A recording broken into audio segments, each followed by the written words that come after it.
Espace recrutement. Des courbes et des couleurs censées vous faire oublier que vous êtes chômeur.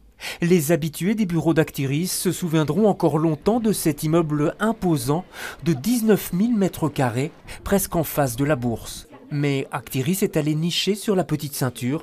La région a donc décidé de vendre ce bâtiment. L'objectif, vu la localisation, c'était évidemment d'avoir un projet non seulement qui, en termes de qualité urbaine et architecturale, permette de redynamiser toute cette zone du piétonnier. On est aussi à 2 pas de la Grand Place. Et donc, il s'agissait aussi d'avoir un programme qui permette d'activer ce piétonnier. Et l'activer entre autres par la séduction façon italienne. Le projet de reconversion retenu comprend entre autres l'enseigne milanaise Eat Ali. Nous avons cherché, entre autres pour Italie, dans le centre de la ville ici, dans le haut de la ville, à l'extérieur de la ville, voir tous les taxis, etc. Mais finalement, on est tombé amoureux de ce building. Et pourquoi? Parce qu'il est iconique. Iconique peut-être, mais abîmé. Le bâtiment n'est pas classé, mais sa qualité architecturale est indéniable.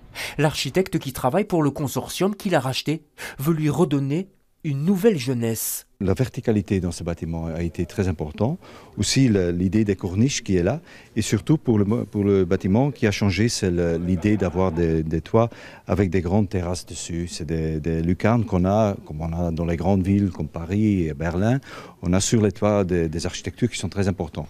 Le toit justement, où l'on retrouve les heureux élus pour ce projet qui s'appellera The Dome et qui devrait coûter la bagatelle de 90 millions d'euros. À la clé, des petits appartements, des espaces de coworking et au rez-de-chaussée, à côté d'Italie, un Deleuze transfiguré.